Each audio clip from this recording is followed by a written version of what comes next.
Dans 2 mois, nous allons voter pour nos élus locaux du Texas, de la Louisiane, de l'Oklahoma et de l'Arkansas, nos conseillers consulaires, nouvellement rebaptisés conseillers des Français de l'étranger. Concrètement, qu'est-ce qu'un conseiller des Français de l'étranger et comment puis-je m'assurer de pouvoir voter? On fait le point ensemble en 2 minutes.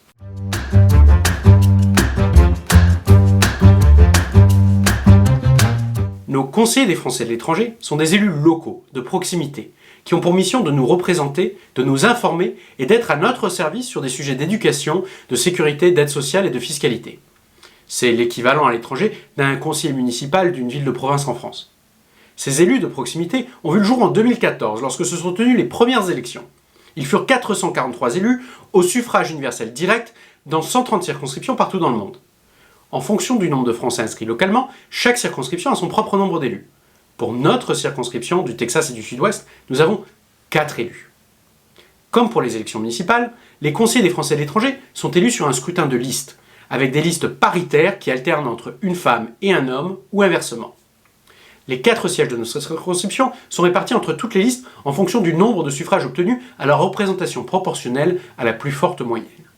En gros, une liste qui remporte un quart des suffrages exprimés obtient un siège. Une liste qui remporte la moitié des suffrages obtient 2 sièges. Et une liste qui remporte les 3 quarts des suffrages obtient 3 sièges. 2 conseillers des Français de l'étranger, élus en 2014 par vos suffrages dans notre circonscription, se représentent cette année. Jean-François Bonneté et Bertrand Pelletier. Ce sont également nos conseillers des Français de l'étranger qui élisent les sénateurs des Français de l'étranger au Sénat à Paris, ce qui entraîne par conséquent la tentation des partis politiques traditionnels d'essayer de surpolitiser une élection qui est fondamentalement locale.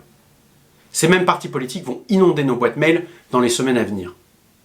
Les prochaines élections des conseillers des Français de l'étranger aura lieu le samedi 29 mai 2021 à l'urne, à Houston et à la Nouvelle-Orléans, et du vendredi 21 mai au mercredi 26 mai par Internet. Par conséquent, si vous ne pouvez pas vous déplacer au Consulat général de France à Houston ou à la Nouvelle-Orléans, le 29 mai, il faut absolument vous assurer de pouvoir voter par Internet du 21 au 26 mai. Afin de pouvoir voter, il est impératif que vous soyez inscrit sur la liste électorale consulaire. Vous pouvez vérifier si vous êtes bien inscrit sur la liste électorale consulaire en allant sur le site service-public.fr. Vous trouverez un tuto ici et dans la description pour vous indiquer comment faire. Attention! Chaque personne d'une même famille doit avoir une adresse email unique et un numéro de téléphone unique pour pouvoir voter. Vous avez jusqu'au 23 avril pour vous assurer d'être proprement inscrit. Comme toujours, vous pourrez retrouver l'actualité dans notre circonscription sur notre site internet, page Facebook et chaîne YouTube. À bientôt!